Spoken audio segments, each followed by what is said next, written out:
Bueno, como siempre, la idea de esto es que sea una charla, que me vayan interrumpiendo todo lo que sea necesario y que me lean lo que van comentando en el chat, por favor, porque no siempre lo veo.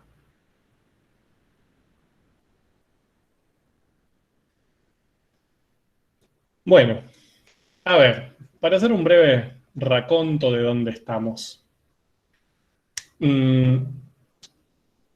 Hace exactamente una semana empezamos a hablar, no tanto de funciones vectoriales, bien, no trabajaron conmigo tanto la idea de una función vectorial, sino que empezamos a trabajar la idea de curvas planas.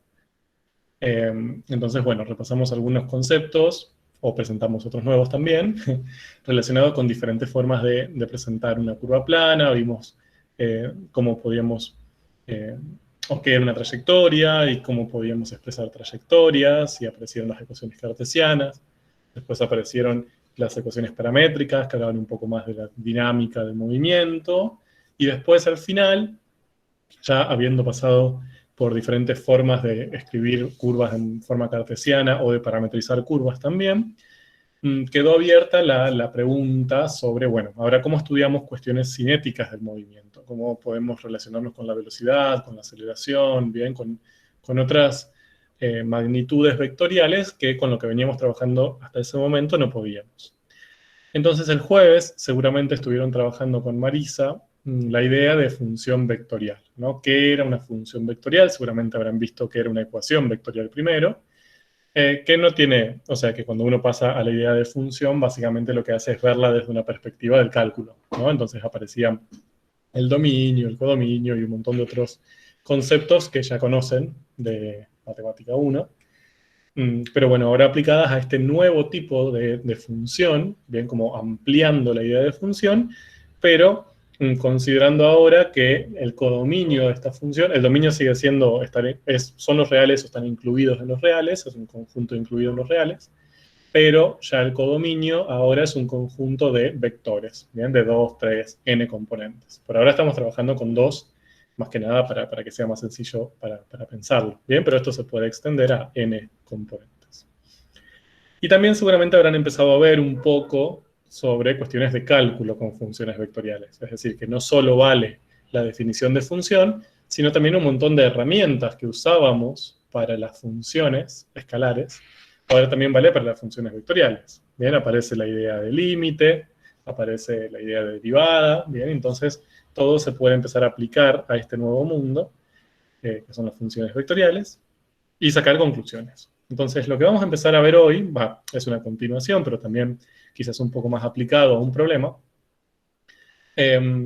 es qué información podemos sacar del cálculo aplicado ahora a estas nuevas funciones que son nuestro objeto de estudio.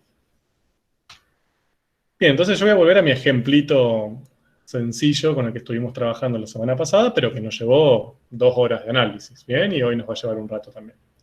¿Se acuerdan que estábamos hablando de lo que era el Orbitrap? Bien, básicamente lo que teníamos era iones cargados, que eran estas pelotitas, y que cuando lo poníamos cerca de un eje cargado, ¿sí? Podían girar alrededor de ese eje. Bien, obviamente la carga negativa, la carga opuesta, perdón. Y dependiendo de la masa que tenían, a veces giraban más lento, si tenían más masa y tenían más inercia, o a veces giraban más rápido si eran más livianos. Bien, entonces tenían menos inercia y podían girar más rápidamente. Entonces, estuvimos trabajando varias cosas, llegamos a describir ese movimiento, la dinámica de ese movimiento, pero todavía no terminamos de describirlo al 100%, y a eso nos vamos a meter un poco hoy. Entonces, ahora sí, ya que conocen las funciones vectoriales, les propongo acá 2 funciones vectoriales sencillitas. Sencillitas, dirán ustedes, bueno, pero son bastante sencillas, podrían ser peores. Que son R1 y R2. Bien, ya habrán visto la notación, acá teníamos nuestro parámetro t, que ahora es nuestra variable independiente. Bien, ya no le vamos a decir, podemos decirle parámetro, pero lo podemos pensar como nuestra variable independiente, como antes usábamos x. El nombre de nuestra función vectorial es R1 y aparecía este vectorcito para indicar que era vectorial justamente. Y aquí teníamos estas dos expresiones, que eran las dos funciones componentes. Bien, todos términos que seguramente vieron el jueves. Las funciones componentes de nuestra función vectorial. Entonces, ya viendo esto, a ver, analicemos esta porque sí. ¿Cuál era el dominio de esta función vectorial? Hagamos un breve repaso. Bien, considerando que R2. el dominio no. Ah, no, los reales. Oh, perfecto, genial. ¿Qué valores pueden tomar la variable independiente? Que en este caso es t. Entonces, t, en principio, si no hay ningún tipo de restricción por el problema o algo que tenemos que aclarar, en principio su dominio natural son los reales. Bien, puede tomar cualquier valor real. Y ahora, ¿cuál es su codominio? Ahora sí el Dicho plano. es decir, ¿a qué conjunto van a pertenecer los elementos de llegada de mi función? Dicho de otra manera, si yo reemplazo t por un número, ¿qué voy a obtener? Bueno, acá voy a obtener un número, acá voy a obtener otro número, entonces estos dos números lo que van a generar van a ser las componentes de un vector de dos componentes. Entonces, mi codominio va a ser R2 o B2, dependiendo de cómo lo veamos, es decir, un par ordenado de dos números o un vector de dos componentes. No nos interesa mucho esa distinción en este momento. Bien. Entonces teníamos estas dos funciones componente, cada una para una componente, de ahí viene su nombre. ¿Y qué tipo de función es esta que estoy señalando acá, esta función componente? Esta. ¿Es una función vectorial? Trigonométrica. Escalar. Trigonométrica. Bien, es una escalar trigonométrica, perfecto. Bien, cada una de las componentes son funciones escalares, ¿de acuerdo? Toda esta es la función vectorial, o dicho de otra manera, la ley de esa función vectorial, pero cada una de las componentes es en definitiva una función escalar. Bien, tengo dos funciones escalares como componentes. Y acá, fíjense que pasa lo mismo, ¿no? Dominio real, codominio R2, una función componente, otra función componente, ambas funciones escalares, perfecto. Bien. Breve repaso de lo que vieron el otro día. Bien, ahora, una de estas funciones vectoriales se relaciona con uno de estos dos iones que se están moviendo, y la otra con el otro. ¿Cuál con cuál?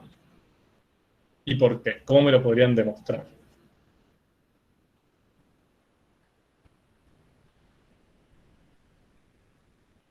Si derivamos cada una nos va a dar su velocidad, entonces el que veamos que sea como más rápido va a ser el rojo, el naranja, y el otro sería el violeta. Se puede prestar más o menos por ese lado. Perfecto, bien. A ver, entonces, viendo las funciones vectoriales per se, no nos da tanta información, o sea, al menos no directamente, sobre cuál es la cinética de ese movimiento, si se mueve rápido, si se mueve lento, más o menos rápido que el otro, etc. ¿Bien?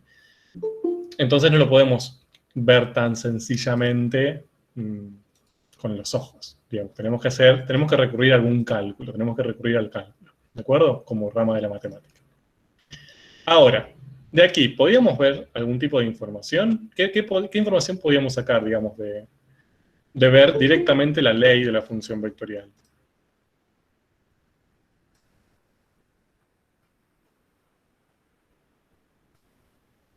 Su derivado. Pero sin hacer cálculo.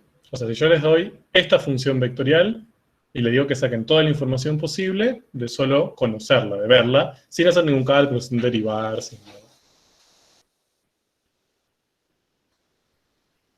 Por ejemplo, yo les digo, bueno, a ver, olvídense de todo el problema. Les aparece esta función vectorial y yo les digo que describe adecuadamente el movimiento de una partícula. ¿Qué me pueden decir de esa partícula si ven esta función vectorial?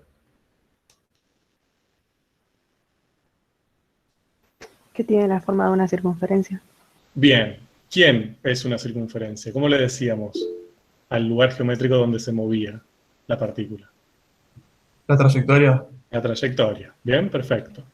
Entonces, la trayectoria de esa partícula son circunferencias centradas en el origen de radio 2. Bien, acá lo que yo tendría que imponer ahora es un sistema de referencia, obviamente, para decir esto. Bien. ¿Qué más sabemos? Sabemos que se mueve alrededor de una trayectoria, pero hasta podemos decir más cosas. Por El ejemplo, sentido. bien, Ahí ¿en qué Sonia sentido? puso amplitud y frecuencia. Amplitud y frecuencia, bien, eso lo vemos en cada una de las funciones componentes, pero ahora no estamos analizando las funciones componentes per se. Estamos analizando, digamos, el conjunto de ambas, esas dos funciones dentro de una función vectorial. Entonces ahí también podemos definir frecuencia, no sé si tanto amplitud tiene sentido en este contexto. Bien, pero o sea, cuando vean esto y analícenlos más en conjunto les va a ser más fácil.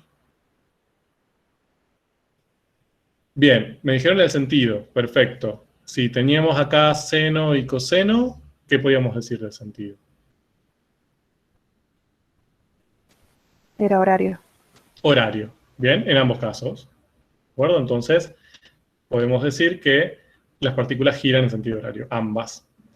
No tenemos ninguna duda con eso. Fíjense que lo que tiene de distintas estas dos funciones vectoriales es solo esta parte, ¿no? Como el resto parece igual, entonces ambas tienen la misma trayectoria y tienen la misma, podríamos decir, dinámica, giran en sentido horario. Ahora, ¿cuál gira más rápido? Obviamente entre estos dos sabemos que esta.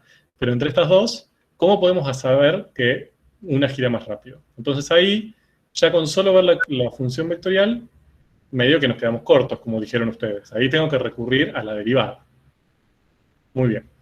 Entonces, voy a plantear ahora B1, que es la función derivada de R1, que si R1 es una función vectorial, su derivada también es una función vectorial. ¿Bien?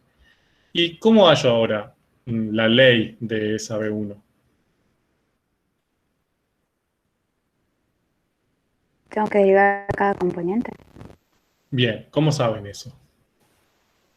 Por el teorema, no, había un teorema, creo. Perfecto, bien, excelente. El teorema 1, derivadas componente a componente. Me encanta.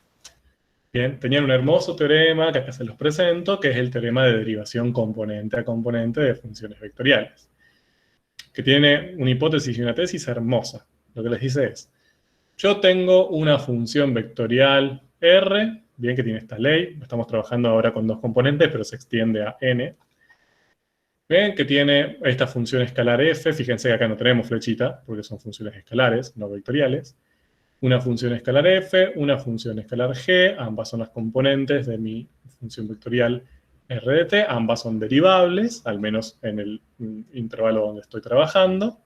Entonces, esa es la hipótesis, son todas las cosas que necesito como dato, ¿bien?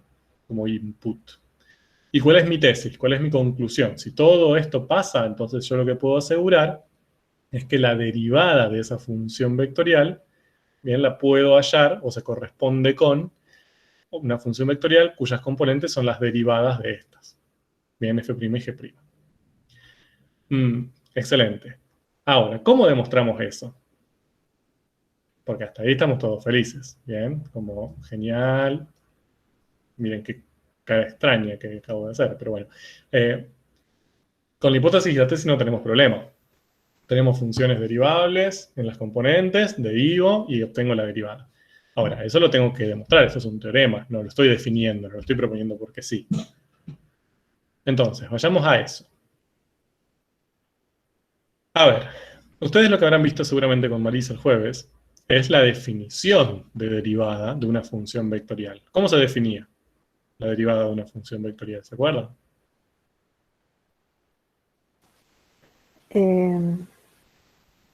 Creo que era como la pendiente de la recta tangente en un punto. No, esa era una No, interpretación. es una interpretación. ¿De acuerdo? O sea, eso es lo que, como podíamos pensarlo, y ni siquiera con las funciones vectoriales no es tan así, pero bueno, ya nos meteremos con eso. Pero, a ver, acá esto es algo que está bueno que lo empecemos a hablar ahora, que vamos a empezar a meternos con distintos tipos de funciones, o sea, ya no solo vamos a trabajar con funciones escalares, sino que van a aparecer otros. Cuando uno habla de derivada, de integral, cuando uno usa esos conceptos así como pesados, por decirlo de una manera, siempre está hablando de un mismo proceso mental, ¿bien? Un mismo proceso del cálculo. Siempre que yo digo derivada, voy a estar haciendo lo mismo. No importa si voy a estar trabajando con una función escalar, una vectorial, un campo, ya vamos a ver cómo esto crece exponencialmente. Pero lo importante es que todas las derivadas cumplen la misma definición general. Después, Serían el límite del cociente incremental. perfecto. Bien, todas las derivadas son un límite de un cociente incremental. Cualquier derivada. Siempre que aparezca la palabra derivada, en su cerebro debería aparecer límite de un cociente incremental. Después tenemos que ver cuál es el cociente, cómo lo definimos. Bueno, ahí se verá específicamente para cada tipo de función. Pero la idea de derivada es esa. Así como la idea de integral, definida, bien, sin importar sobre qué tipo de función hablemos, es el límite infinito de una suma de Riemann, siempre. Bien, ser una suma simple, doble, ¿no? Ya vamos a ver diferentes formas, pero siempre es lo mismo, un límite de una suma de Riemann. Entonces acá, este es un límite de un cociente incremental. Entonces, ¿se acuerdan que cuando nosotros planteábamos un cociente incremental, lo que hacíamos era el delta de la variable dependiente sobre el delta de la variable independiente? ¿Se acuerdan? El delta i sobre el delta x, cuando lo hacíamos para funciones escalares, o el delta f sobre el delta x. Y acá, nuestra variable dependiente es la función vectorial. Bien, es r. Entonces sería como r aumentada menos la r en el punto donde estamos analizando la derivada sobre el cambio de t. Y fíjense que t pasa desde t hasta t más h. Entonces el cambio es h. Bien, se ve que esto, lo que está acá arriba, es un delta r. Bueno, mi mouse volvió a hacer de las suyas. Y lo que está acá abajo es un delta t. Bien, tenemos delta de la variable dependiente sobre delta de la variable independiente. Siempre es igual. Y lo que tenemos que hacer es que el delta de la variable independiente, el delta t, que en este caso es h, tienda a 0. Bien, de hecho acá podríamos haber puesto incluso delta t en vez de h. Bien, pero se usa h simplemente por rapidez, nada más. Entonces, esta es mi definición de derivada. ¿De acuerdo? Y esto es lo que yo tengo que, de alguna manera, demostrar que lo puedo calcular de esta manera. Que cuando hago toda esta cuenta, hago esta resta, esta de cociente y el límite y resuelvo todo eso, me va a dar siempre lo mismo que si lo hubiera hecho de esta manera, que es mucho más sencilla. Entonces, vamos a ver rápidamente, no voy a detenerme mucho en esto, cómo podemos llegar hacia la tesis. Entonces, lo primero, fíjense que acá lo único que hizo fue aplicar R en T más H y R en T. Si R en T es F en T, G en T, esto equivale a esto. Bien, ahí no tenemos duda, no hizo nada más que aplicar, digamos, la ley de R de T. Y esto es lo mismo, bien, pero ahora R aplicado en T más H. Entonces es F en T más H, G en T más H. Bien, obvio, si tienen alguna duda vayan parándome, pues si no después es una bola de nieve. Pero acá no hizo nada extraño, simplemente aplicó la función vectorial en T más H y en T. Sigamos. Después, como fíjense que acá esos dos términos que yo marqué son dos vectores. Tenemos este vector, cuya primera componente es f en t más h y la segunda es g en t más h. Y este segundo vector, primera componente es f en t, segunda es g en t. Como estoy restando dos vectores, puedo restar componente a componente. Entonces puedo hacer f en t más h menos f en t, y esa sería mi primera componente de aquí. Y g en t más h menos g en t, y esa sería mi segunda componente de aquí. Bien, o sea que en este paso lo que hice fue operaciones entre vectores. Tampoco nada raro, nada que deba sorprendernos demasiado. Bien, después, como a ambas componentes se la está dividiendo por el mismo número que es h, bien, esto es lo mismo que a este vector multiplicarlo por 1 sobre h. Bien, ¿se acuerdan que cuando a un vector lo multiplicábamos por un número, podíamos multiplicar cada componente por ese número? Bien, acá hicimos lo mismo. A la primera componente la multiplicamos por 1 sobre h, y a la segunda componente la multiplicamos por 1 sobre h. Repito, estos pasos que está haciendo son solo trabajo con vectores. No, acá no hay ninguna cosa de función vectorial, nada. Simplemente son propiedades de los vectores que nosotros conocemos que valen. Este sí, quizás es el paso más extraño, es el paso, digamos, que es propio de las funciones vectoriales y que seguramente el jueves estuvieron charlando con Marisa.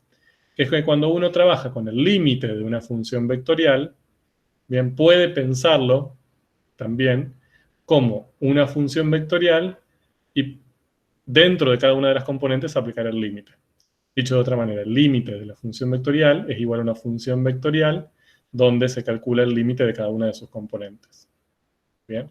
Yo sé que ustedes lo ven como una distributiva cuando lo ven así, ¿no? Tipo, claro, distribuyó el límite, pero no es una distributiva, porque acá en el medio no hay una operación sobre la cual otra operación hace distributiva, ¿de acuerdo? Pero bueno, sí, para que se lo acuerden así, puede ser una buena regla mnemotécnica, pero no es lo que está sucediendo. Simplemente es una propiedad del límite de las funciones vectoriales. Yo la puedo pensar como, básicamente, el límite componente a componente. Entonces, fíjense que esto fue lo que ahora está influenciado por este límite, o está dentro de este límite, y esto es lo que está dentro de este límite. Y ahora, si analizamos con detalle cada uno de esos límites por separado, tenemos una hermosa derivada de una función escalar. Fíjense que acá ya no tenemos nada muy complejo. Tenemos la función f en t más h menos la función f en t sobre h, y el límite cuando h tiende a 0. Esto es simplemente f' en t. Y acá tenemos g en t más h menos g en t sobre h, o sea, esto es g' en t. Bien, y llegamos a lo que queríamos. Que r' de t, haciendo pasos todos válidos, podemos demostrar que es igual siempre y sin ninguna excepción, bien, siempre y cuando f y g sean derivables, ¿no? Si esta derivada tiene que existir, obviamente, a f' g'. Por lo tanto, no hace falta hacer todo el límite de cociente incremental y todo eso, sino simplemente derivando cada una de las componentes, llegamos al resultado. Bien. Cualquier duda, obviamente, me grita. Preguntaron algo por el chat, profe. A ver. Dice, ¿cómo justifico el asterisco? ¿Es una propiedad de las funciones vectoriales? Sí, es una propiedad del límite de funciones vectoriales. Sí, seguramente, no sé si lo habrán discutido mucho con Marisa, seguramente se los nombró, porque tampoco pretendemos demostrarle esa propiedad, se puede, pero no es nuestra idea. Bien, pero es una propiedad del límite de funciones vectoriales. Sí, sí.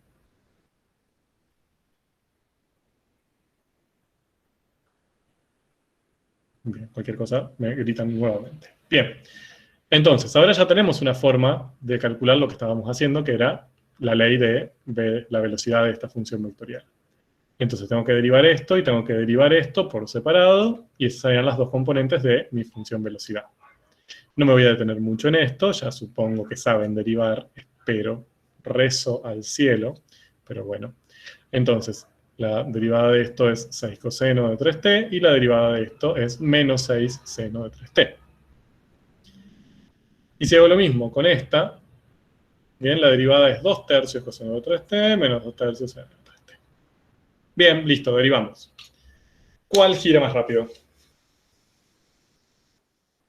¿Esta o esta?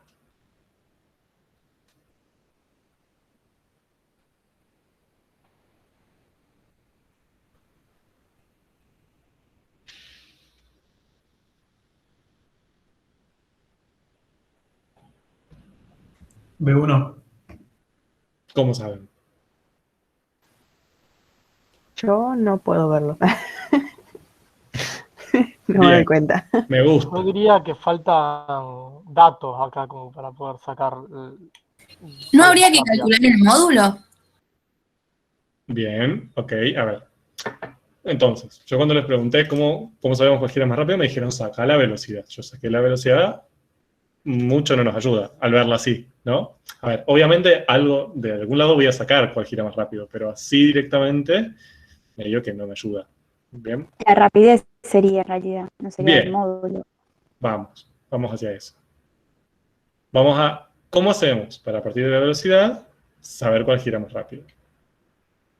Entonces, fíjense, si analizamos esas dos funciones vectoriales, B1 y B2, en definitiva, son también circunferencias, ¿no? La trayectoria. Si esto describiese el movimiento de una partícula, diríamos que está describiendo una circunferencia también. Esta tendrá radio 6 y ahora se mueve en sentido antihorario. ¿Bien? Ah, bueno, pero tenemos un menos 6 ahí.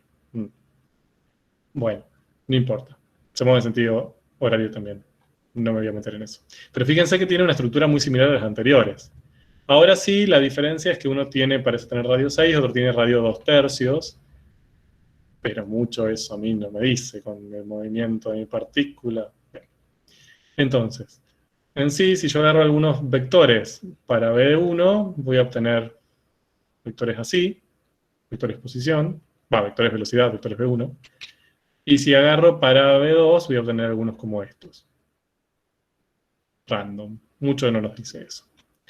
Entonces, lo que sí quizás nos interese no es tanto los vectores velocidad, ¿bien?, sino la rapidez, ¿bien? Que, como ustedes saben, la definimos de esta manera. ¿Qué significan estas barritas? Valor El módulo. absoluto. Ajá, módulo o valor absoluto. Bueno, no, sería módulo porque es un vector. Bien, perfecto. Fíjense, cuando ustedes trabajaban con la rapidez a partir de lo que era la función escalar velocidad, estoy volviendo a matemática 1, que nos derivábamos, obteníamos la función velocidad, la rapidez era el valor absoluto de esa función. ¿Por qué? Porque era una función escalar. Lo que íbamos a obtener ahí adentro iban a ser números reales cuando aplicábamos la función. Ahora, cuando apliquemos la función, lo que vamos a obtener ahí adentro van a ser vectores. Entonces no podemos hablar de valor absoluto de un vector. ¿De acuerdo? Esto representa módulo. ¿Bien?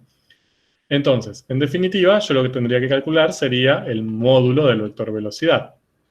Bien, que como es un vector, calculo el módulo como cualquier vector. Elevo el cuadrado de una componente, sumo el cuadrado de la segunda componente y busco la raíz cuadrada de la suma. Bien. Ahora, esta r de t, ¿es una función vectorial? ¿Es una función escalar? ¿Es otro tipo de función que no conozco?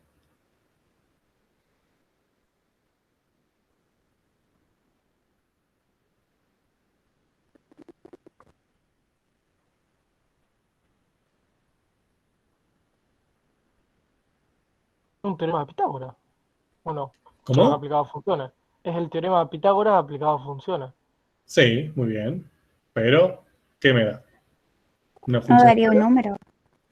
Bien, perfecto. A ver, t, la única variable independiente que tiene es t, ¿no? O sea, yo acá digo, bueno, ¿cuánto vale para t igual a 5? Reemplazo y calculo. Bien, necesito una variable independiente, que sería t. Ahora, cuando yo reemplazo acá, calculo y obtengo el resultado, ¿qué voy a obtener? ¿Un número o un vector? Un número. Un número, ¿de acuerdo? Porque f en t me va a dar un cierto número, lo elevo al cuadrado, me sigue dando un número, lo mismo acá, sumo, número, raíz de número, si es positivo o cero, número. Bien, entonces, a partir de un número voy a obtener un número que le corresponde. Es una función escalar. Esa es otra diferencia con la rapidez que obteníamos al trabajar con funciones escalares. Bien, nosotros teníamos una función, hallábamos la función velocidad, que era otra función escalar, y a partir de ahí la función rapidez, que era el valor absoluto de la velocidad. Todas eran iguales, eran todas funciones escalares.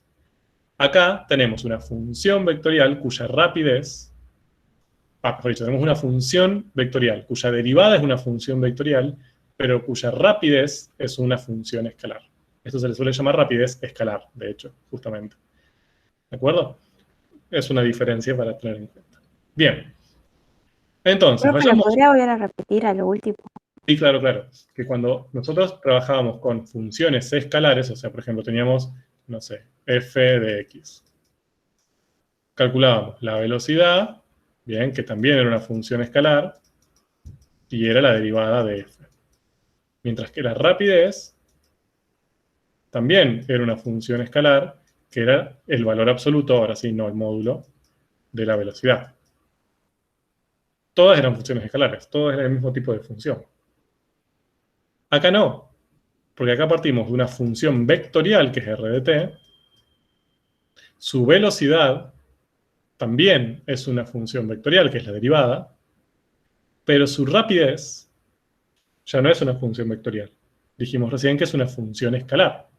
Ya no tiene el mismo estilo, no es el mismo tipo de función, de relación funcional. Bien, entonces podríamos decir que tenemos una velocidad vectorial y una rapidez escalar. ¿De acuerdo? Eso es algo que las diferencia de las funciones escalares en que todos son funciones escalares. ¿Ok? Sí, gracias. Bien, entonces veamos. Apliquemos para este caso. O sea, calculemos esta función escalar r de t que le corresponde a b1, por eso le llamé r1. Bien, tendríamos que calcular el módulo de b1 de t. Entonces, ¿qué tendríamos que hacer? A la primera componente la elevo al cuadrado, a la segunda componente la elevo al cuadrado, sumo raíz cuadrada.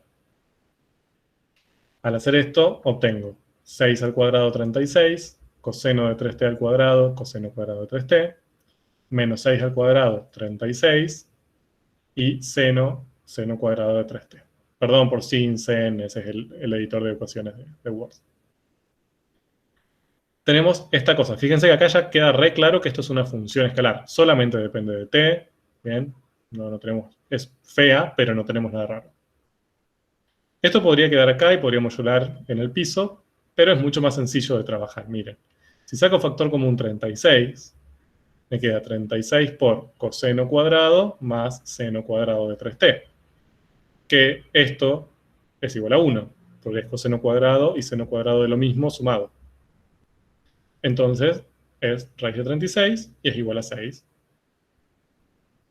Bien, entonces, es una función escalar constante. Acá podría darme algo que dependa de t. Justo en este caso no. Bien, pero podría. ¿Por qué da 1? Perdón, me perdí ahí. Identidad El pitagórica. coseno y el seno. Identidad pitagórica, seno cuadrado de lo que sea más coseno cuadrado de ese mismo lo que sea, siempre es igual a 1. Bien, es una identidad trigonométrica. ¿Se acuerdan? ¿Eso?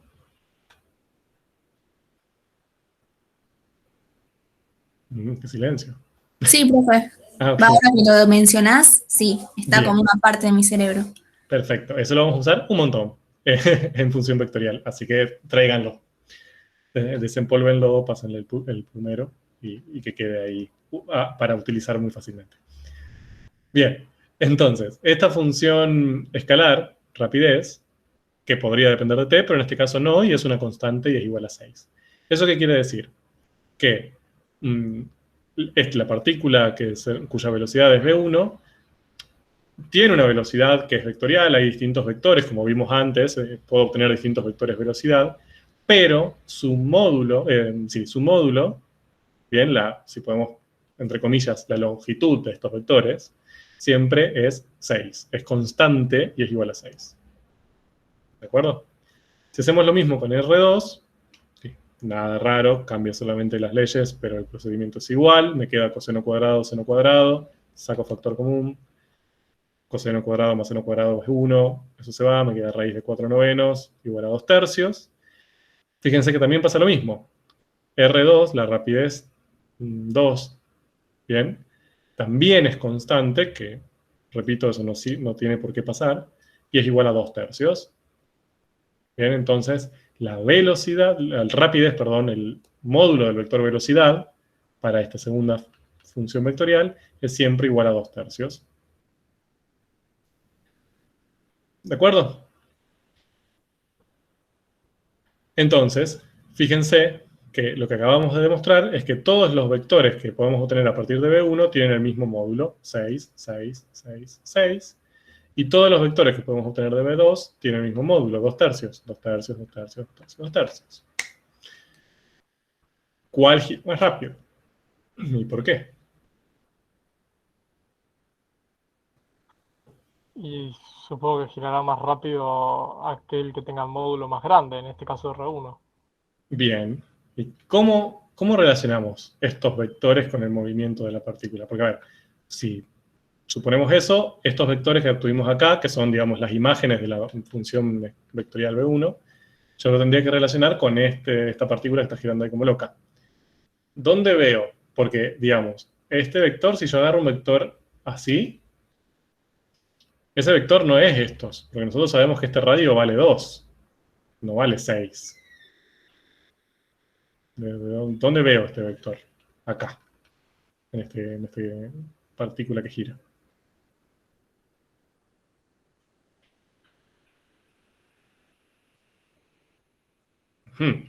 Vamos a ver.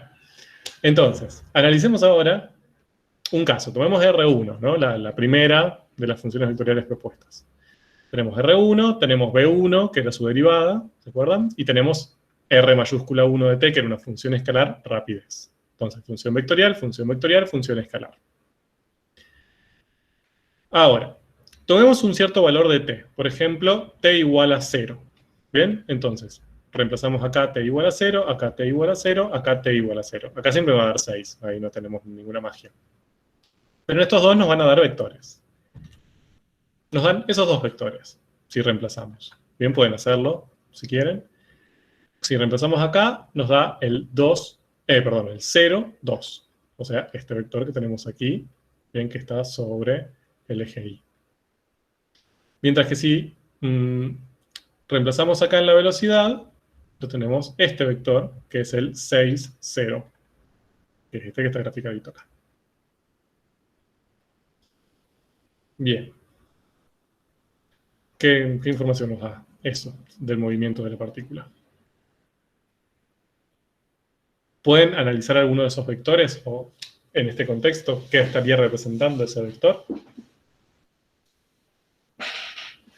A mí se me ocurre, quizá es una fumada, pero a mí se me ocurre que puede ser que el vector que apunta hacia el número 2 señala, ¿cómo podríamos decir? La fuerza que está, a la cual se ejerce esta partícula, y el vector 6 señalaría la velocidad que tiene la partícula. Bien, a ver, ojo con algo. Voy a repasar física, esto puede llegar a ser doloroso, perdón. Pero las fuerzas, ¿sí? Las fuerzas es una magnitud vectorial. ¿Con qué se relaciona? ¿Con qué, si estamos relacionándolo con cuestiones de movimiento, con qué concepto del movimiento de una partícula, por ejemplo, podíamos relacionar las fuerzas, al menos en el mundo clásico? ¿Con la posición, con la velocidad o con la aceleración? Con la aceleración. Con la aceleración, ¿de acuerdo? ¿Se acuerdan que una de las leyes de Newton era esta? O sea, las fuerzas, si yo quiero analizar las fuerzas, no voy a ver directamente ni la posición ni la velocidad. Lo que tengo que buscar es la aceleración. Y acá no la tengo. Bien, entonces no podría ir por el mundo de las fuerzas con esta información, al menos por ahora. Tendría que quizás hallar la aceleración, que se puede, todo, pero con los datos que tengo, no puedo analizar fuerza directamente.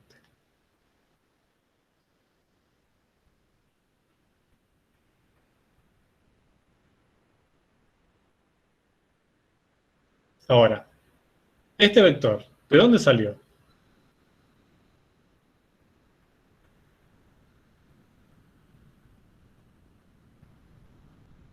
¿A partir de qué función vectorial? De la posición de R1. De R1, de la deposición, perfecto.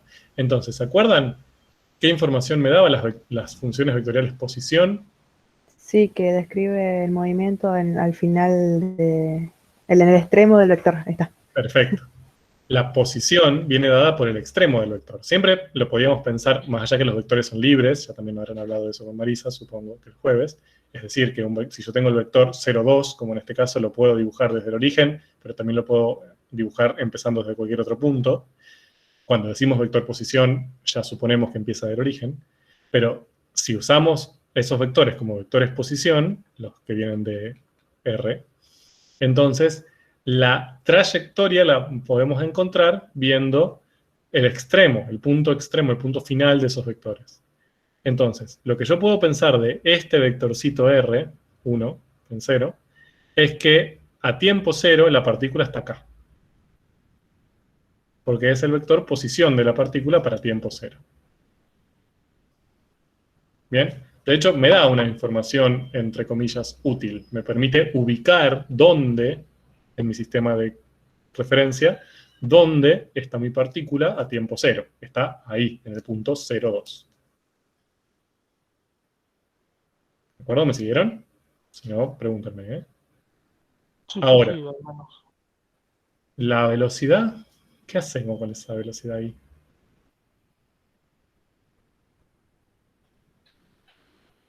Bueno, a ver, sigamos. Voy a hacer ahora lo mismo, pero ya no con tiempo cero, sino con tiempo, creo que pi sobre 4. Sí, creo.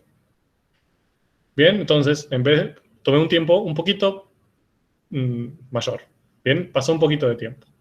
Entonces reemplazo acá, me da este vector posición. Reemplazo acá y me da este vector velocidad que no nos sorprende para nada que tenga el mismo módulo que este. Ya sabemos que su módulo siempre es 6. Bien, entonces los dos vectores que obtuvimos, fucsia, tienen módulo 6. Bien, ya sabemos que a tiempo 0 la posición de la partícula era esta, a tiempo pi sobre 4 la posición es esta. Bien.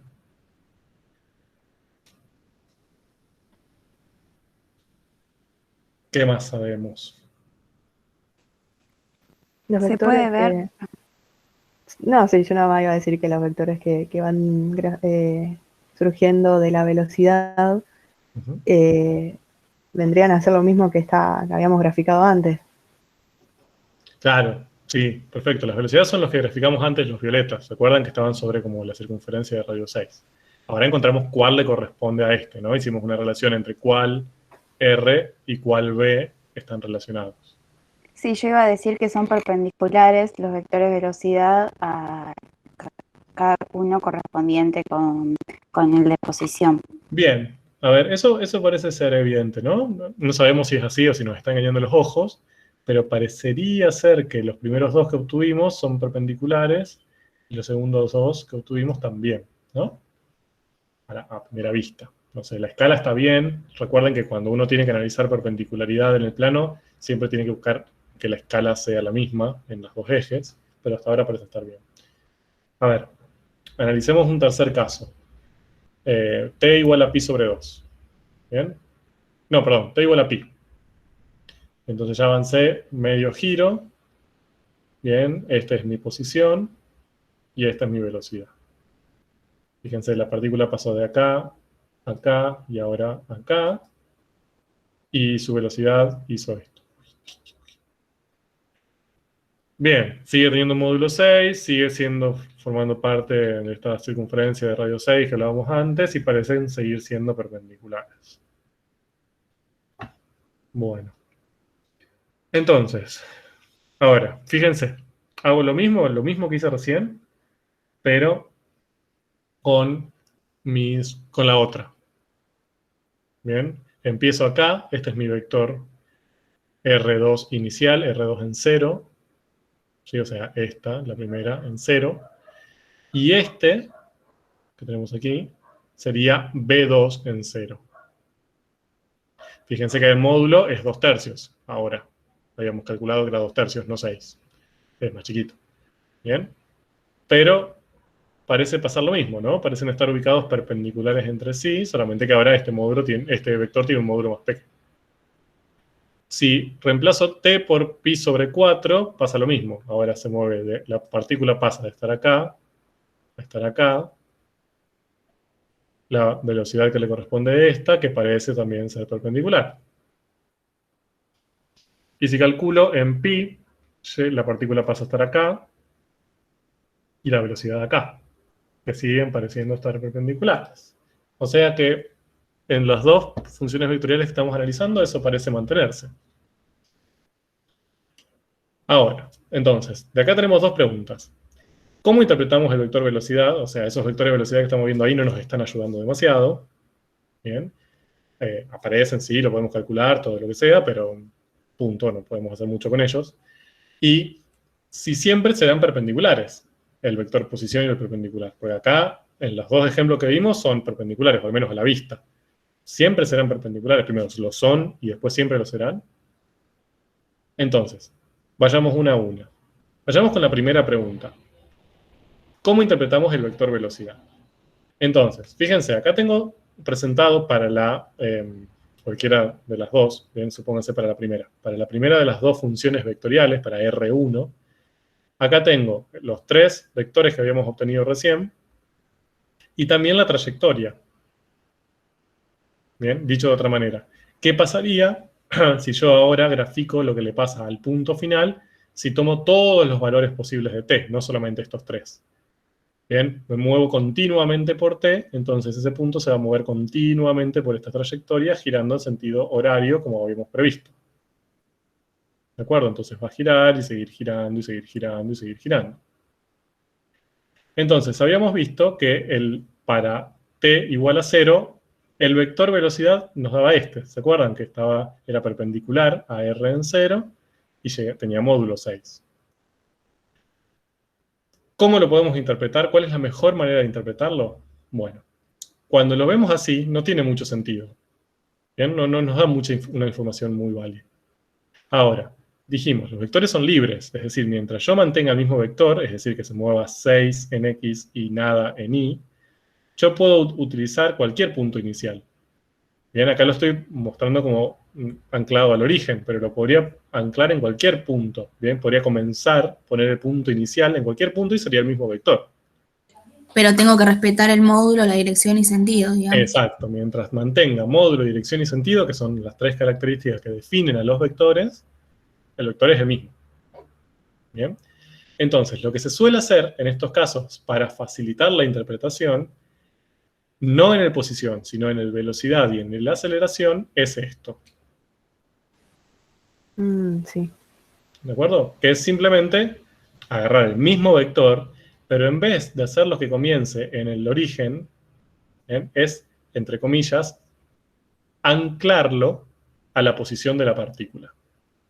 Bien, dicho de otra manera, que el punto inicial de ese vector, que repito, es el mismo vector, no estoy cambiando de vector, pero ahora el punto inicial yo lo elijo que sea en la posición de la partícula para ese tiempo. Entonces yo digo, a tiempo 0 la partícula, me fijo su vector posición, es este. Está ubicada acá. Bien, entonces en esa posición comienza la velocidad. Y ahora, cuando veo esto, sí quizás tiene un poco más sentido Sí. el vector velocidad. Porque lo que me está indicando es que cuando la partícula está ahí, infinitesimalmente se está moviendo hacia la derecha en un sentido paralelo al eje X. ¿No? Como que por un poquito de tiempo, un tiempo infinitesimalmente pequeño, se está moviendo hacia allá. ¿De acuerdo? Dicho de otra manera, si yo esto lo estoy girando y cuando la partícula llega acá lo suelto, bien, la partícula va a seguir yendo para allá. Bien, no va a seguir girando per se. Bien, su velocidad, su tendencia es girar para allá. Va a girar, moverse para allá. ¿Bien? ¿Me siguieron más o menos? Entonces, a eso se le llama anclar el vector velocidad a la posición de la partícula. Y fíjense lo que hice ahora. Agarré los otros, ¿se acuerdan que uno nos había dado acá y el otro nos había dado acá? Ahora los anclé a la posición de esa partícula. Y ahora queda mucho más lindo, tiene mucho más sentido. ¿Bien? Ahora sí le podemos encontrar un sentido a esos vectores velocidad. Nos está indicando que en esta posición infinitesimalmente se está moviendo hacia allá, y en esta posición hacia allá. Y fíjense que respeta el sentido de movimiento, de giro de la partícula. No me está apuntando en el sentido opuesto. Lógico. Está queriendo girar en el sentido horario. ¿De acuerdo? Entonces, eso está escrito aquí, así, con muchas comillas. Que si anclamos el vector velocidad al punto final del vector posición, nos da una idea más concreta del movimiento de la partícula. Lo podemos interpretar en nuestra analogía concreta. Hacia dónde se moverá en un tiempo infinitesimalmente pequeño, y además, con qué rapidez.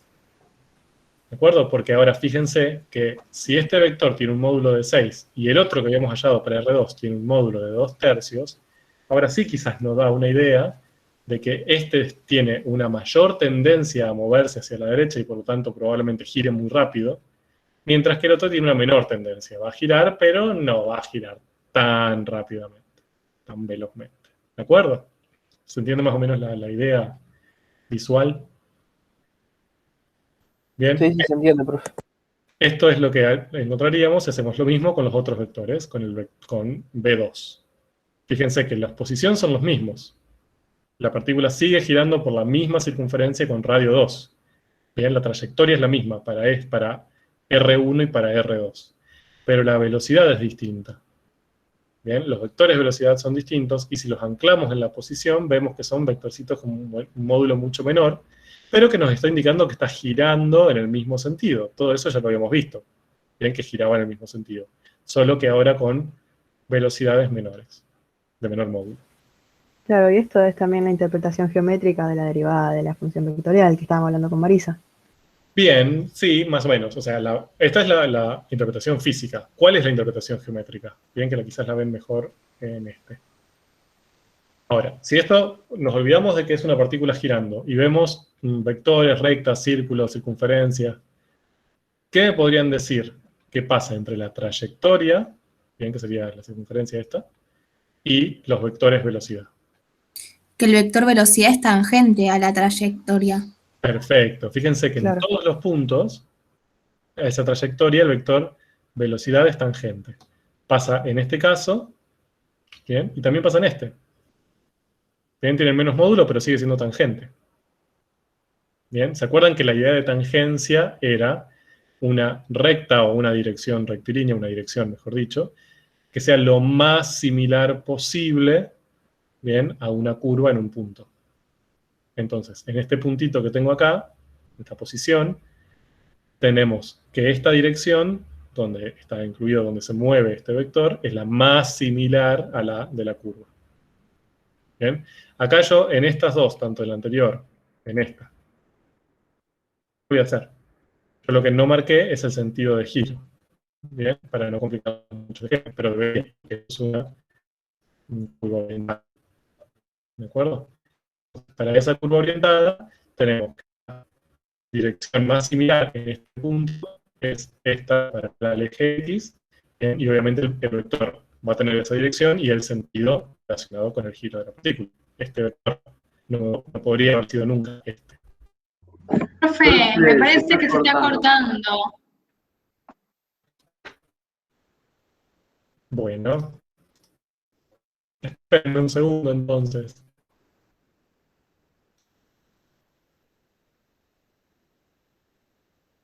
Ahora me escucho.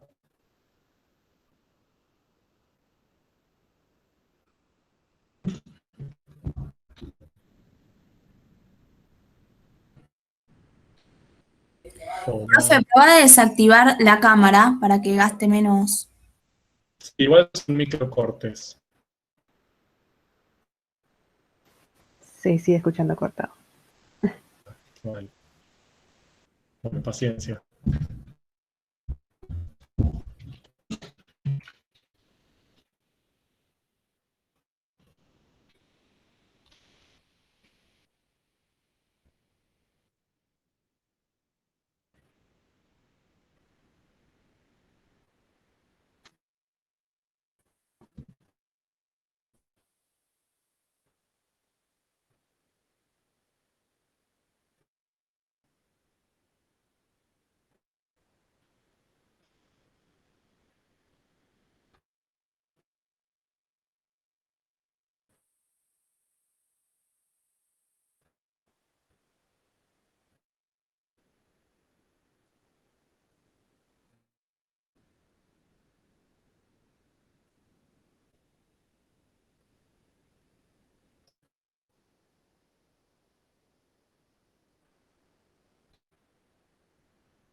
Se fue.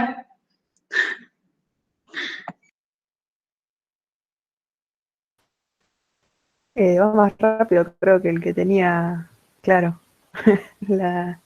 el módulo grande.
Buenas.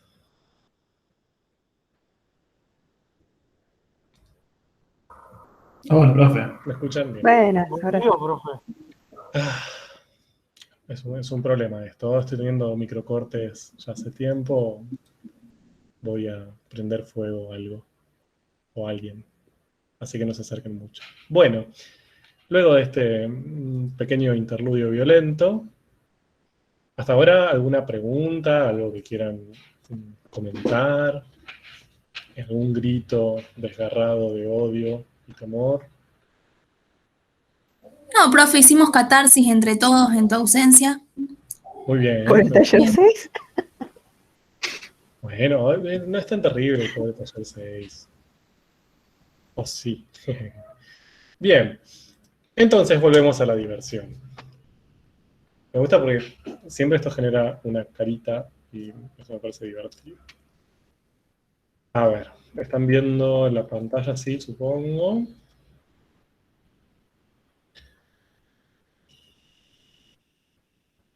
Bien.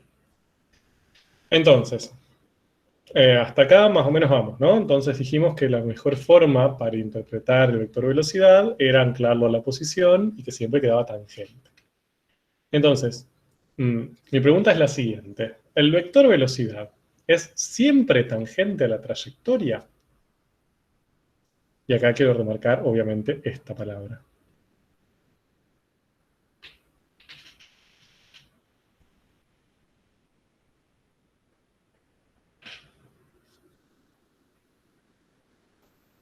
Sí.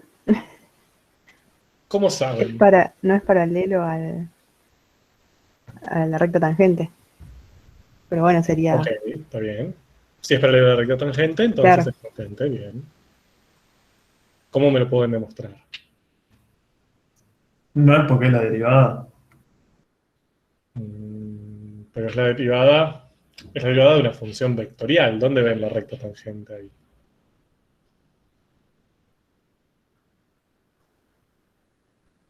Bueno, veamos. Vayamos a demostrarlo.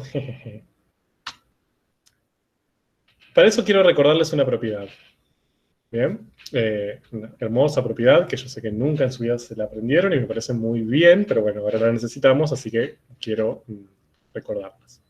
Supongamos que tenemos acá una función, bien, una h de x, o sea, la función h, que cuando se la aplicamos a la variable x obtenemos la variable y.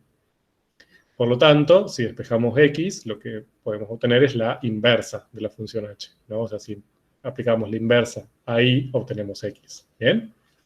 Simplemente función inversa, nada raro. Obviamente si es inversa existe, etc. Pero supongamos que sí. Y partamos de esto, fíjense. Acá lo que tengo es dx sobre dy por dy sobre dx y esto es igual a 1. No creo que nadie se oponga a esta hermosa igualdad. Obviamente si cancelo y cancelo me da 1, nada raro. ¿Bien? Ahora, si yo derivo x con respecto a y, acá, ¿se acuerdan que esta era la notación de Leibniz? Se llamaba. No era una forma de escribir la derivada. Sería como la derivada de x con respecto a y. Y esta sería la derivada de y con respecto a x. Voy con esta que es más fácil. Si yo estoy derivando y con respecto a x, ¿qué función estoy derivando acá? ¿A h o a la inversa de h?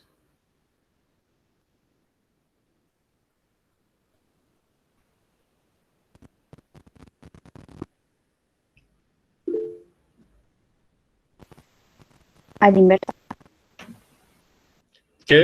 ¿Cómo organizábamos acá las variables? En el numerador, ¿quiénes aparecían? ¿Las dependientes o las independientes? Ah, no, la dependiente sobre la independiente. Bien, entonces acá tenemos que derivar una función cuya independiente sea x. O sea, la función h. h. Bien, entonces esta sería la derivada de h. Y esta, Esa sería la inversa. exacto. Bien, entonces esta sería la derivada de h' y esta sería la derivada de la función h. Perdón, h' no, h inversa, y esta sería la derivada de h. Bien, sin invertir. Bien. Ahora, esto lo puedo escribir también así. No hice nada, lo escribí de otra manera. Tranquilos, no se asusten. Esto sería la derivada de h inversa, que lo escribo así, h inversa prima de i, y esta sería la derivada de h'. Bien, no hice nada extraño. Y si paso esto dividiendo, me queda que la derivada de la inversa es igual a 1 sobre la derivada de la directa. Bien, esta es una propiedad que en algún momento en matemática 1 apareció, pero nunca le dimos bola, que la derivada de la función inversa es 1 sobre la derivada de la función directa. Bien, punto. Todo lo que necesito que sepan. Ahora sí, vayamos a nuestro mundo. Nosotros estábamos tratando de demostrar que siempre los vectores velocidad, ¿sí?, son tangentes a la trayectoria. Entonces, empecemos con nuestra función vectorial r de t. ¿Bien? Una r cualquiera. Con sus componentes, fg, bien, nada raro. Que lo podemos escribir en forma de ecuaciones paramétricas. ¿Bien? Es lo mismo, pero escrito en forma paramétrica. Bien. ¿Se acuerdan que esto nosotros lo hicimos para eliminar el parámetro? Bien, para encontrar la cartesiana relacionada. lo que hacíamos era, en una de las dos, despejar t. ¿Se acuerdan? Despejábamos t y la reemplazábamos en la otra. Entonces, acá estamos haciendo eso. Yo lo que estoy despejando es t, entonces busco la inversa de f aplicada a x. Bien, como he dicho de otra manera, despejo este t de acá. Paso esta f, entre comillas, para el otro lado como la inversa. Lo que acabo de decir está horrible, pero para que tengan una idea, es simplemente aplico la inversa en la variable dependiente. Y después lo que hacíamos nosotros, en su momento, era, acá, en vez de escribir t, escribíamos esto. Entonces nos quedaba g de la inversa aplicada en x. Bien, que es lo mismo decir g en t. Bien, entonces, fíjense ahora que la i depende de x, no depende de t. Lo que generé fue una escritura, bien, una forma de escribir la ecuación cartesiana relacionada con la trayectoria, bien, que puedo escribir con esta función vectorial. Y esto también lo puedo escribir como es g aplicado en la inversa de f, es g compuesta con la inversa de f. Bien, lo que hice fue escribir, esto si lo hacemos es muy sencillo, o sea, a ver, lo hemos hecho, por ejemplo, si esto era x igual a t más 2, lo que nosotros hacíamos es, bueno, entonces t es x menos 2. Eso es esto. Bien, despejé t en función de x. Si y era 2t, ahora decíamos y es igual a 2 por x menos 2. En vez de t, escribo la expresión de x. Profe, se está tildando, me Profe. parece. No. Bueno, espérenme otra vez. ¿Qué quieren que diga?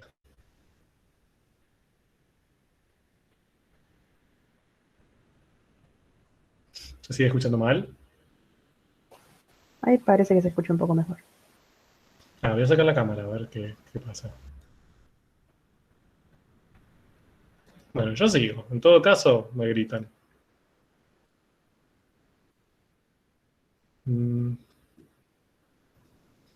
Bien.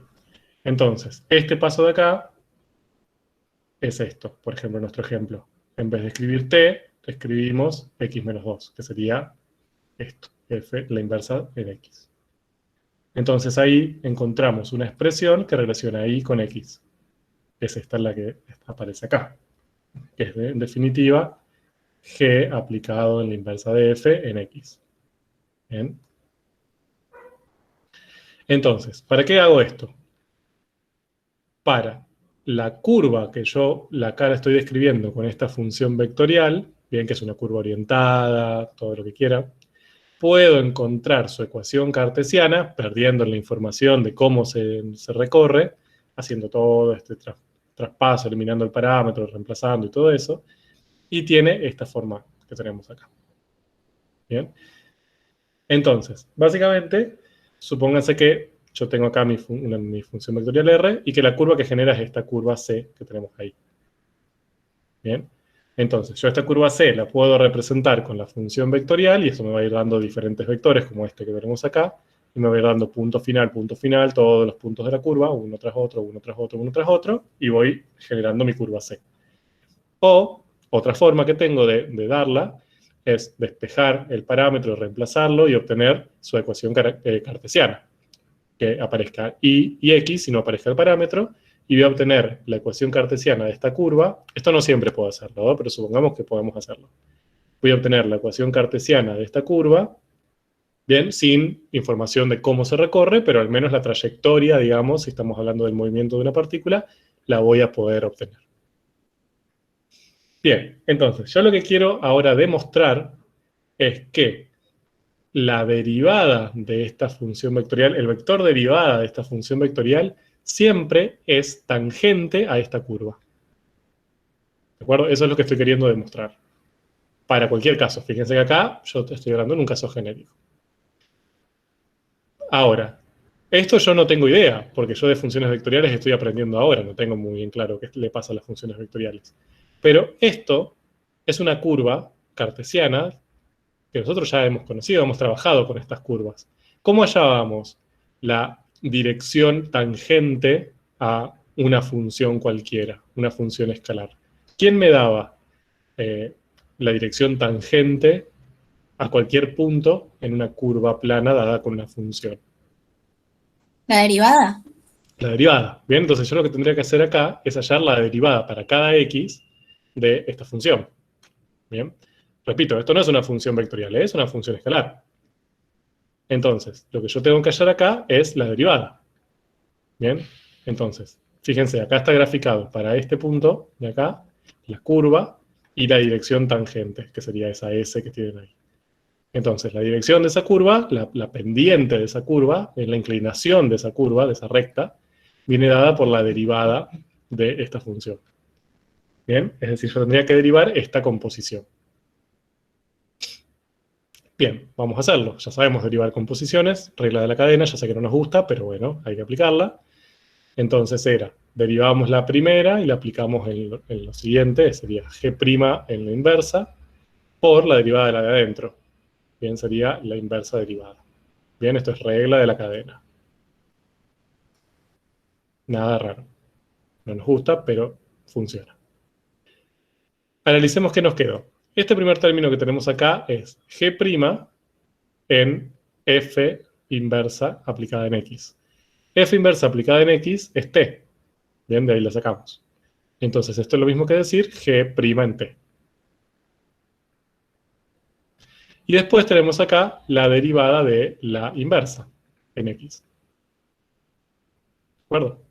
Ahora, nosotros sabemos que la derivada de la inversa es 1 sobre la derivada de la directa. Bien, entonces nosotros esto, derivada de la inversa, lo podemos expresar como esto. 1 sobre derivada de f. Bien, por lo que demostramos antes. Entonces fíjense que ahora lo que obtenemos es esta cosa bonita. G' de t sobre f' de t. Bien, ahora, ¿esto qué me permitió hacer? Encontrar la derivada, la pendiente de esta recta tangente, pero ya no pensando en esta función, ¿bien?, sino relacionándolo con estas funciones, que son las que yo conozco, que son las componentes de la función vectorial. Y lo que me dijo fue, bueno, si yo quiero calcular la pendiente de esta recta tangente en este punto, a la curva, lo único que tengo que hacer es derivar esta segunda componente, g. La derivo la primera y las divido, g' sobre f'. Ese número me va a dar un cierto número que es la pendiente de esta recta tangente. ¿De acuerdo? Ahora, ¿cómo nosotros analizábamos las pendientes? Si yo le digo, la pendiente de la recta, una recta cualquiera, era 5. ¿Cómo dibujaban ustedes? ¿O cómo representaban gráficamente esta pendiente para graficar la recta? ¿Qué hacían? Estoy dando matemática 1 básica, ¿eh?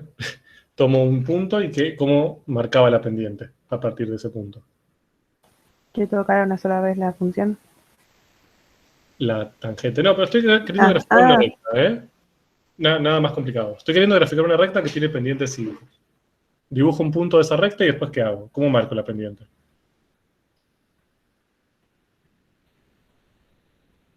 ¿Qué significaba que la pendiente sea 5? Que cada una unidad tenía 5...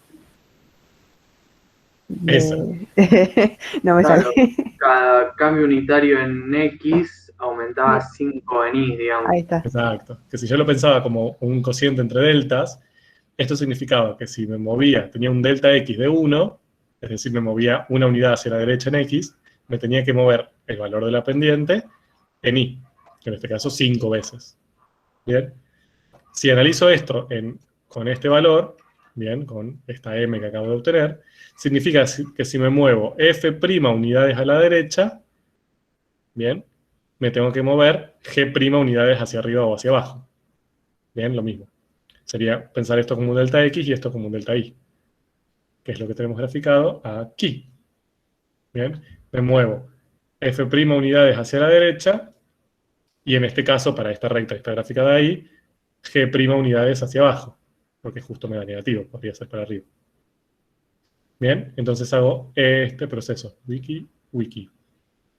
Y así obtengo de mi punto inicial, obtengo otro punto y ya con 2 puntos trazo la recta y yo sé que es tangente, de ahí lo generamos. Bien, hicimos todo este proceso para obtener la recta tangente a la curva en ese punto. Bien, entonces, de esta manera nosotros podemos llegar a la pendiente de la recta tangente a la curva en ese punto, a la curva que está descrita por esta función vectorial en este punto que estamos trabajando, estamos analizando. Ahora, nosotros no queríamos demostrar eso, nosotros queríamos demostrar que la derivada, la función derivada, que R' de t, que el vector derivada, bien, en ese punto, en ese t, me daba tangente. Y lo que hice fue, al fin y al cabo, encontrar la recta tangente. Nada que ver. Pero, fíjense qué bonito. Porque si ahora yo esto, en vez de pensarlo como una pendiente, lo pienso como las componentes de este vector, bien, este vector que yo tengo graficado ahí, es un vector que tiene como componente en X f', y como componente en Y, G'. ¿Bien? O sea, ese vector que tenemos ahí es el R' de t.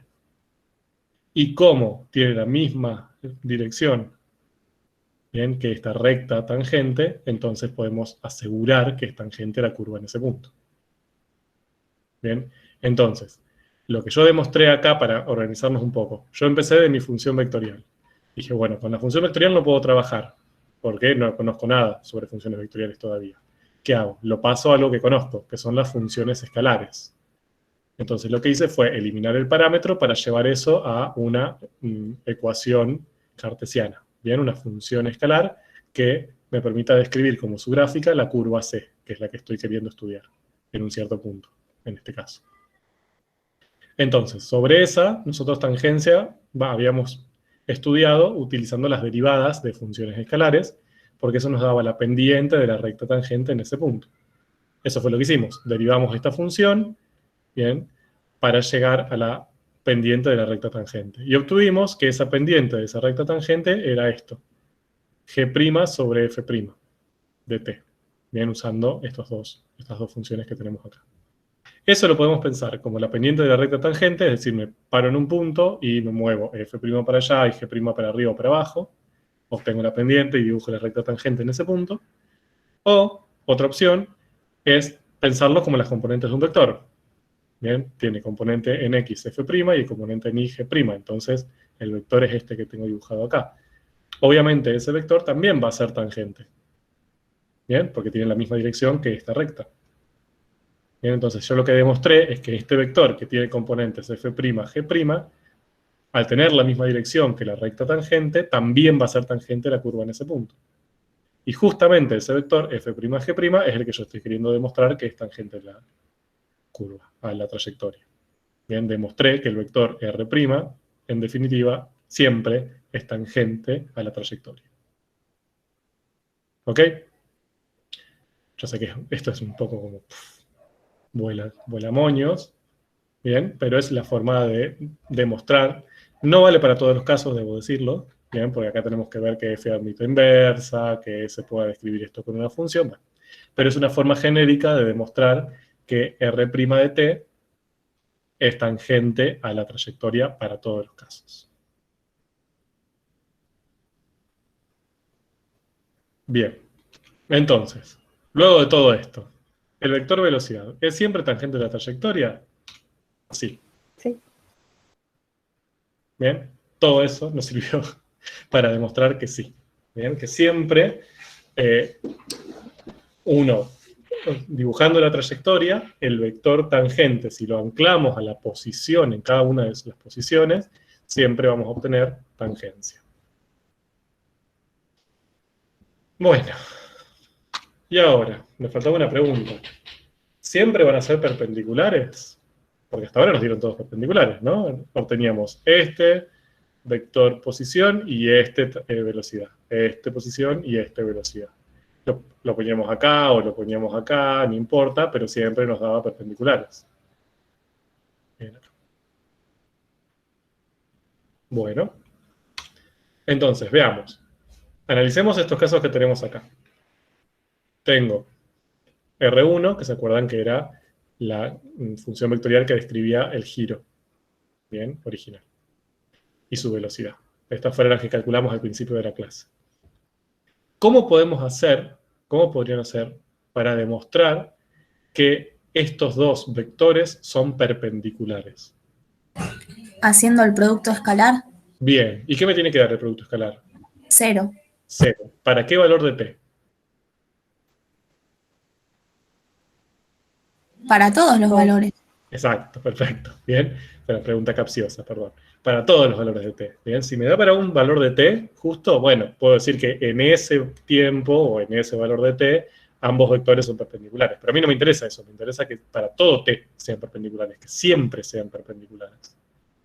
Entonces, lo que planteo es directamente que el producto escalar entre ellos, para cualquier t, tomando un t asterisco cualquiera, genérico, el resultado sea 0.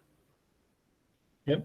Entonces, lo que hago es el producto escalar entre las dos funciones vectoriales, directamente. Bien, hago el producto escalar entre las dos leyes, si quieren decirlo de alguna manera. Entonces, tengo que calcular 2 seno de 3t, 2 coseno de 3t, escalar 6 coseno menos 6 seno.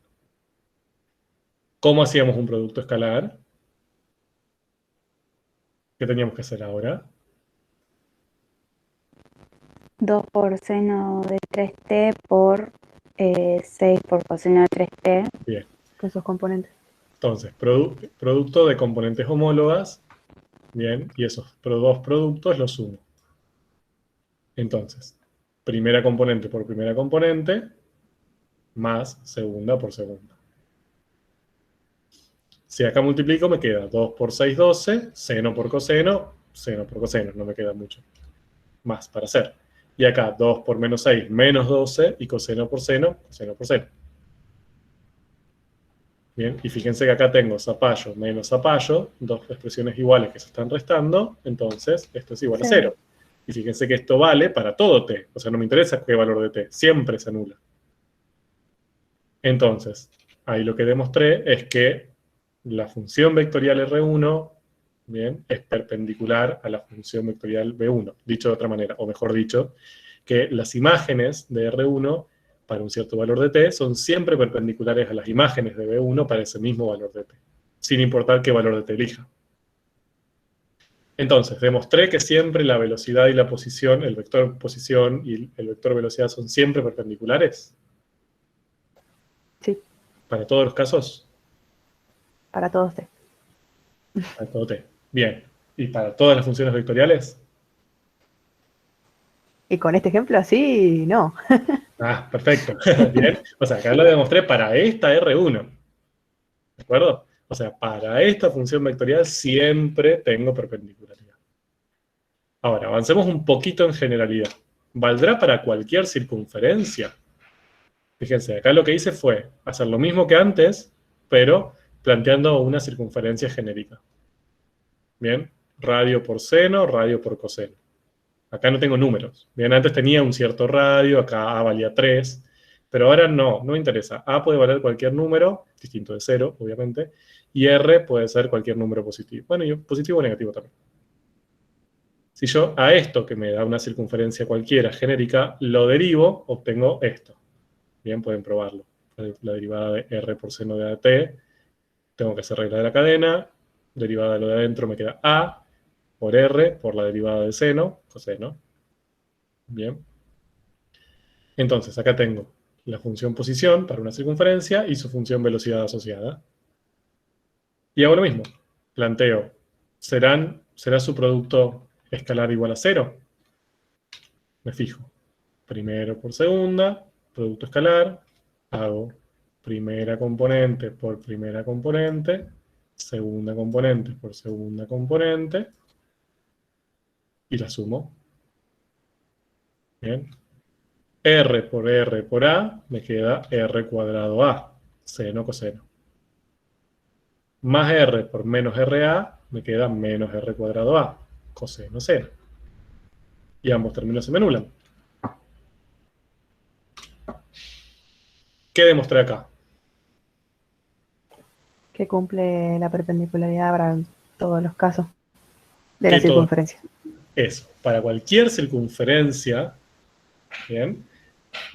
los vectores posición para un cierto t son perpendiculares a los vectores velocidad para ese mismo t. ¿De acuerdo? Para cualquier circunferencia. No me importa el radio, no me importa este valor de a que tenemos acá dentro en el argumento. Bien, entonces esta es una forma un poco más genérica que la otra.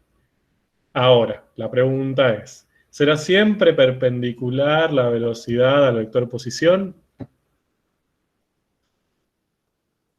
Sí. Para las circunferencias. Bien, ahora si tomo otra función vectorial cualquiera, por ejemplo, esa que tienen ahí graficada, bien tienen graficada la curva orientada asociada, si yo derivo, miren, ahí tengo un vector posición y el vector velocidad que le corresponde. ¿Son perpendiculares? No. En No, este no. caso no. De hecho, si hago el producto escalar entre ambos, me queda esto, que no es 0 siempre. Bien, depende de t, hay veces que sí, quizás da 0, pero no siempre da 0. Entonces, la respuesta es, ¿será siempre perpendicular la velocidad al vector posición? No siempre. No. ¿De acuerdo? Para ciertos casos sí, por ejemplo, para las circunferencias. Las circunferencias cumplen esa propiedad y es una propiedad particular, bien, de las funciones vectoriales que recorren o cuya trayectoria es una circunferencia. ¿De acuerdo? Pero no siempre. De hecho, si ya tenemos una elipse, no vale. Bien, y lo pueden demostrar con un contraejemplo. Bien, hay veces que vale siempre, hay veces que vale a veces, hay veces que no vale nunca. Pero no es una generalidad. Ojo con eso, porque suelen, como trabajamos mucho con circunferencias, parece como que siempre vale eso y no siempre es así. Bien, entonces, en definitiva, ¿cuál gira más rápido? Ya dijimos que la R1 se asociaba con el que parecía girar más rápido. Quiero mostrarles eso, pero haciendo algo un poquito más tecnológico. A ver. Un segundo. Un poquito más tecnológico es un poquito más tecnológico, tampoco se esperen algo increíble. Bien, ¿ven GeoGebra? ¿Ahora? Sí. Bien. Entonces, en GeoGebra lo que hice fue, acá tenemos un vector posición, bien, que viene dado por la función vectorial R1, y tienen otro que está justo encima porque para tiempo igual a 0, el resultado de la imagen de ambas funciones vectoriales es la misma, el vector 0,2, que está dado por esta función vectorial que era R2. Miren lo que sucede a medida que empieza a transcurrir el tiempo. Ahora cuando ponga play, esto lo que va a hacer es mover el tiempo, empezar a crecer el valor del parámetro, ¿de acuerdo? Pero a velocidad constante. Bien, es decir, si pasa la misma cantidad de tiempo para nosotros, va a aumentar la misma cantidad de valor el parámetro. Bien, entonces, fíjense lo que está pasando. Sí, increíble. Yo sé que no podían dormir sin ver esto. El A, bien, el punto A es el punto final del vector posición dado por R1. ¿De acuerdo? Fíjense que describe una trayectoria, una circunferencia en sentido horario, como habíamos predicho, ¿bien? Y a una cierta velocidad, con una cierta rapidez, bla, bla, bla, que nosotros ya habíamos dicho que iba a ser más rápida que B. B genera la misma trayectoria, bien, la misma circunferencia de radio 2, ¿de acuerdo? Solamente que recorrida con una dinámica distinta, una cinética distinta, ¿bien? Se recorre en el mismo sentido, pero más lentamente. ¿Estamos hasta ahí? Sí. Bien. Vuelvo al inicio. Ahora incorporemos los vectores velocidad. Bien, ahí tienen. A ver si quieren veamos uno más. Vamos a ver este.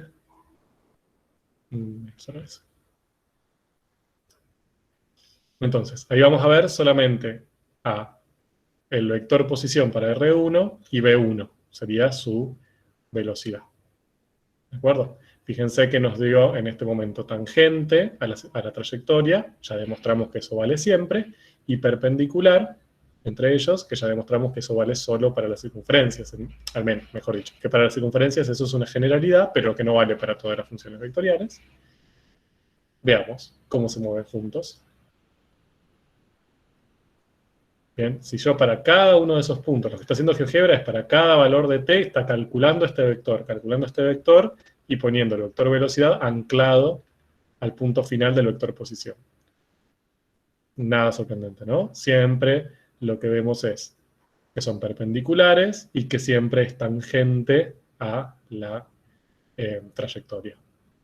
Bien, si ahora a esto le incorporamos el vector posición para R2 y su vector velocidad,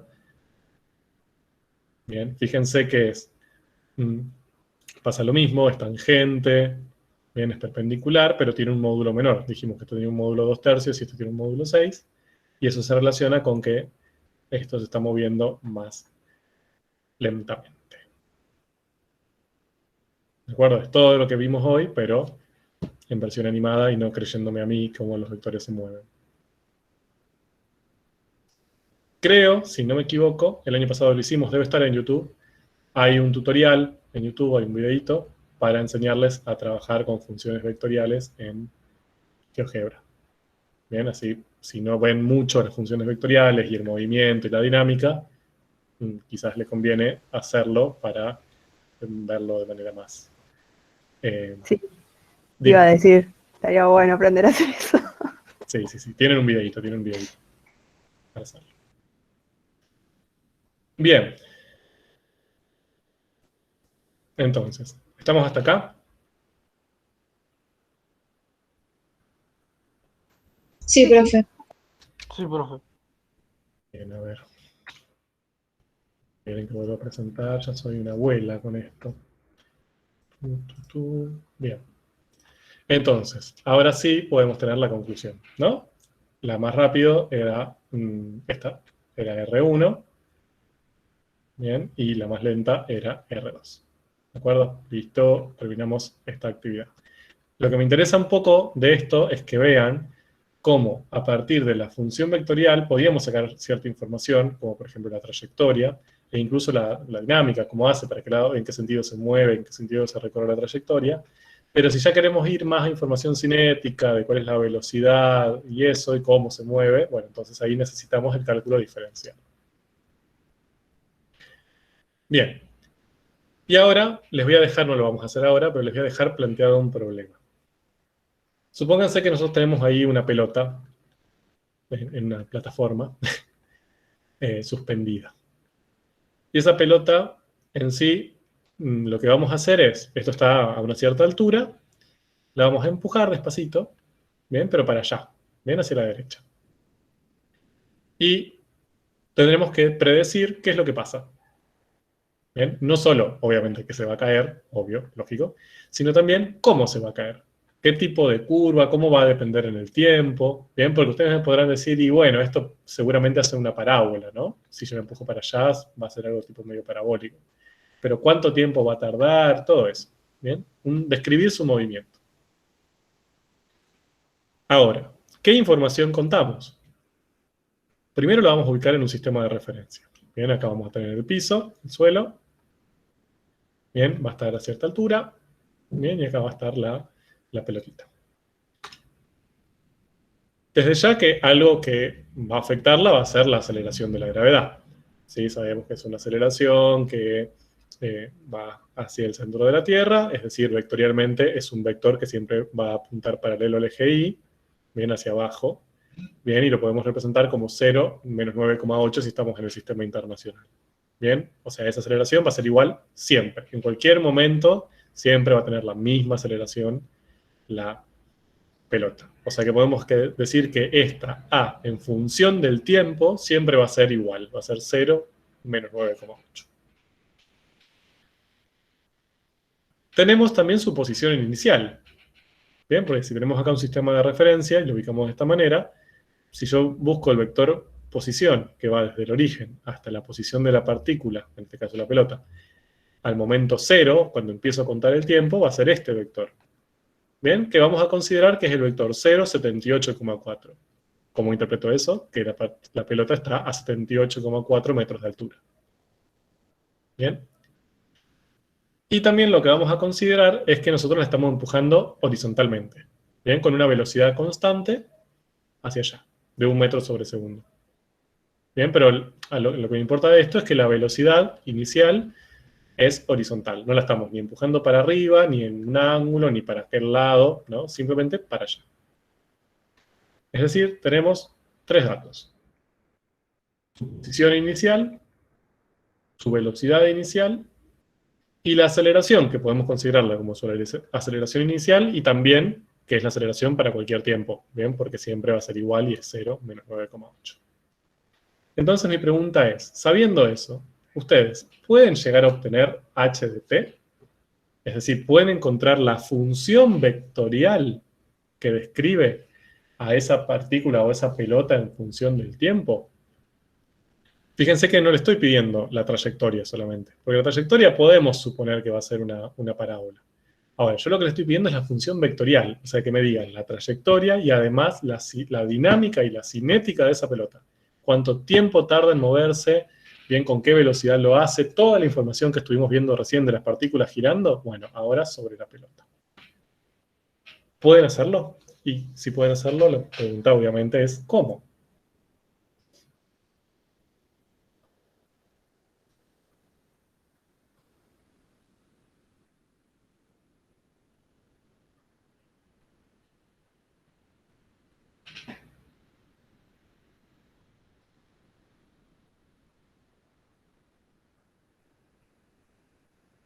¿Se desmayaron? Deberías poner el ruidito de los grillos acá, profe. Sí. Bueno, a Yo ver. considero que se debe poder hacer, pero no Muy tengo bien. las Todavía, herramientas para hacerlo. claro, A no me ver, doy cuenta cómo. perfecto. Me encanta. ¿Se puede hacer? Sí, se puede hacer. Bien. Fíjense los datos que tienen. Ustedes tienen como un vector inicial posición, un vector inicial velocidad, o sea, esos son iniciales. Pero como función vectorial, la única función vectorial que conocen es esta.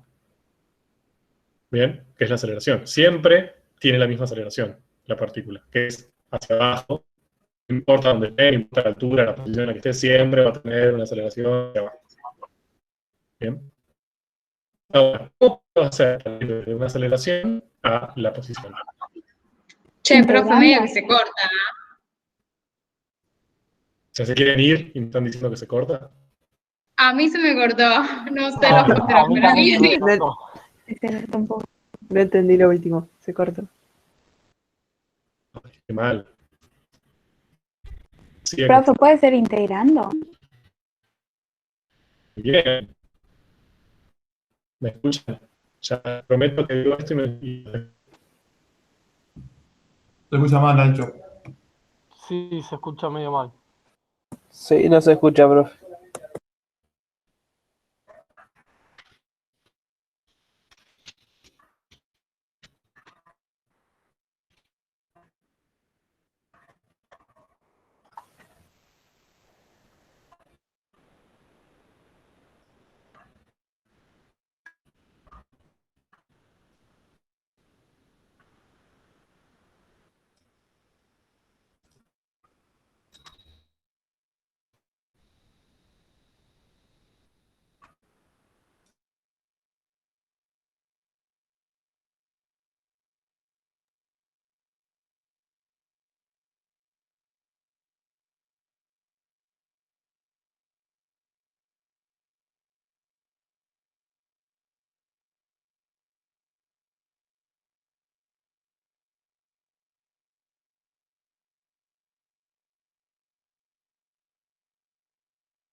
Lo perdimos. F.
Hola.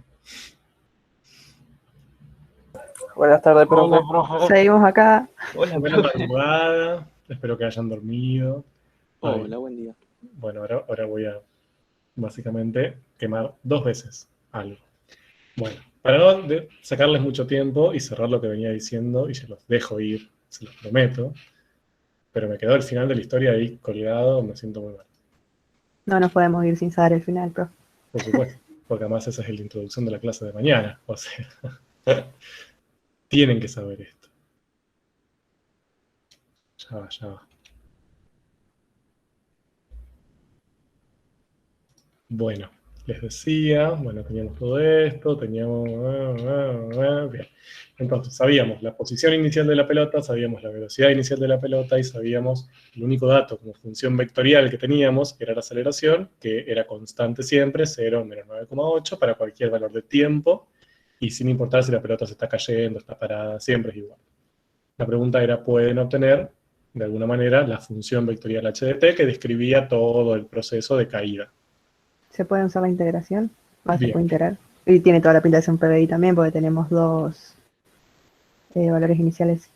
Perfecto. Lo que yo tendría que hacer sería, si hacemos una analogía con lo que sabemos de funciones escalares, sería integrar la aceleración, ¿no? Si integramos una vez obtendríamos la velocidad, y si integramos otra vez, h. ¿Sí? Dicho de otra manera, esto. H sería la integral de la velocidad, y la velocidad sería la integral de la aceleración. Ahora, ¿qué es esto? ¿Hay integrales de funciones vectoriales? O sea, ¿puedo escribir esto? ¿Tiene sentido? Una integral como No habría por indefinida. qué no, puesto que tenemos derivada de las funciones vectoriales. Bien, genial. ¿Y cómo harían para integrar, por ejemplo, una función vectorial? Y trabajaríamos sobre esos componentes, ¿Por qué? que son funciones escalares. Bien, pero ¿cómo me justificarían intuitivamente que tendrían que hacerlo componente a componente? Tal vez haya una propiedad, como Claro. el límite. Mañana van a ver toda la parte como más dura al respecto, pero intuitivamente, ¿cómo me podrían justificar que se podría integrar una función vectorial haciendo integrales componente a componente? ¿No hay una regla que lo permite? Sí, lo hay.